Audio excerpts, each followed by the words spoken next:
Assalamualaikum warahmatullahi wabarakatuh. Saya Larasati Ramadiani dengan NIM 12370400029.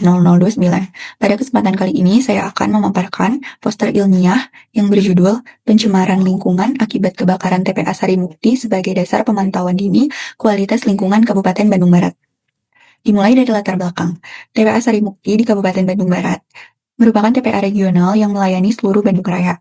Pada Agustus 2023, TPA ini mengalami kebakaran besar yang berlangsung lebih dari 3 minggu. Hal ini menjadi bukti nyata adanya landfill fire pada sistem pengelolaan sampah open dumping yang masih banyak diterapkan di Indonesia. Material yang terbakar merupakan campuran dari sampah organik, anorganik, sintesis, bahkan limbah B3. Sehingga pembakarannya melepaskan berbagai senyawa berbahaya seperti karbon monoksida, nitrogen oksida, sulfur dioksida, formaldehid, dioksin, furan, sampai logam berat volatil. Hal ini semakin mendesak karena diprediksi pada tahun 2026 TPA Sarimukti dilaporkan akan mencapai kapasitas penuh. Artinya risiko kebakaran yang berulang itu mungkin saja dapat terjadi lagi.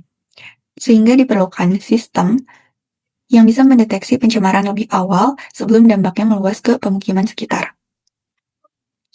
Sehingga dapat dirumuskan tujuan dari penelitian ini diantaranya mengidentifikasi parameter pencemar utama, kemudian menganalisis kadarnya dibandingkan dengan baku mutu, dan juga mengidentifikasi rekomendasi parameter kunci sebagai dasar konsep sistem pemantauan dini.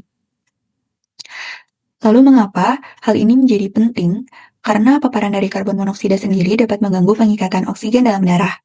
PM2,5 dan juga PM10 dan senyawa hasil pembakaran dapat memicu ispa serta iritasi mata. Kemudian, air lindi dari TPA dapat membawa logam berat seperti timbal, kadmium, tembaga, dan krom ke aliran sungai di sekitarnya. Karena itu, sistem deteksi dini diperlukan agar mitigasi bisa dilakukan sebelum pencemaran ini meluas. Sehingga disusunlah metodologi penelitian yang akan dilakukan meliputi 4 tahap. Pertama, survei lokasi TPA Sarimukti untuk menentukan sampling. Kedua, pengambilan sampel pada 2 media, yaitu udara dan air. Ketiga, analisis laboratorium. Untuk udara diukur konsentrasi CO dan partikulat PM2,5 dan PM10, sedangkan untuk air difokuskan pada logam berat timbal, kadmium, tembaga, dan krom, menggunakan metode AS atau Atomic Absorption Spectroscopy. Dan yang keempat, membandingkannya dengan baku mutu lingkungan yang berlaku. Di sini terdapat dua, yaitu yang pertama, Peraturan Pemerintah Nomor 22 Tahun 2021 sebagai acuan ambang batas. Kemudian yang kedua itu SNI 6989 Nomor 84 Tahun 2019 yang menjadi acuan metode pengujian resmi untuk keempat logam berat sebelumnya.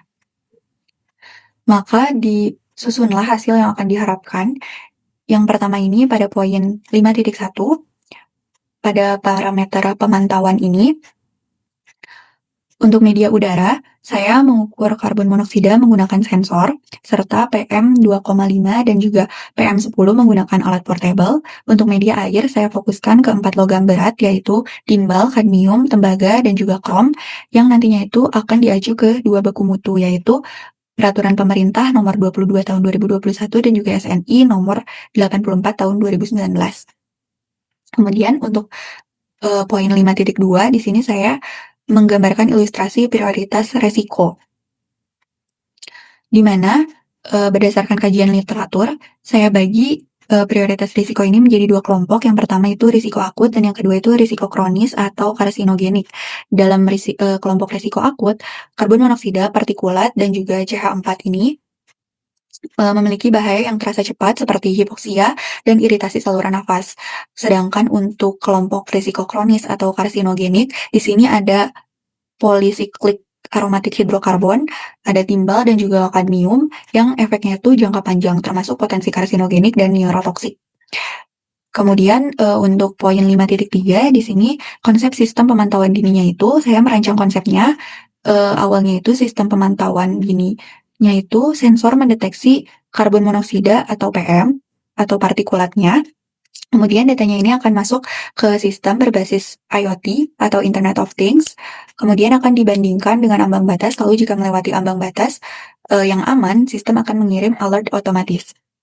Di sini saya akan tegaskan kembali bahwa penelitian ini hanya sampai tahap konsep dan rekomendasi parameter, bukan membangun perangkat IoT-nya secara fisik. Karena itu akan menjadi cakupan luar dari mini riset ini gitu. jadi tidak terhubung gitu. Nah, untuk output yang diharapkan ada 4. Yang pertama ada profil pencemaran, ada parameter prioritas, kemudian ada ambang batas, dan juga rujukan mitigasi. Pada aplikasi sistem sendiri, di sini konsep sistem pemantauan dini ini nantinya dapat dimanfaatkan oleh 3 pihak. Yang pertama ada pengelola TPA untuk pemantauan operasional harian, kemudian yang kedua ada Pemda atau pemerintah daerah untuk pengambilan kebijakan, dan yang ketiga ada warga sekitar sebagai sistem peringatan dini agar dapat mengambil langkah preventif yang lebih cepat. Dari keseluruhan dapat disimpulkan bahwa kebakaran TPA Sarimukti ini berpotensi menghasilkan pencemaran udara dan air secara bersamaan dengan parameter kunci seperti karbon dioksida, partikulat, serta logam berat seperti timbal, kadmium, tembaga, dan krom. Rancangan konsep sistem pemantauan dini berbasis ambang batas ini diharapkan dapat menjadi langkah awal yang mendukung mitigasi pencemaran berulang di Kabupaten Bandung Barat. Demikian presentasi dari saya. Mohon maaf apabila ada kesalahan kata atau ucapan. Wassalamualaikum warahmatullahi wabarakatuh.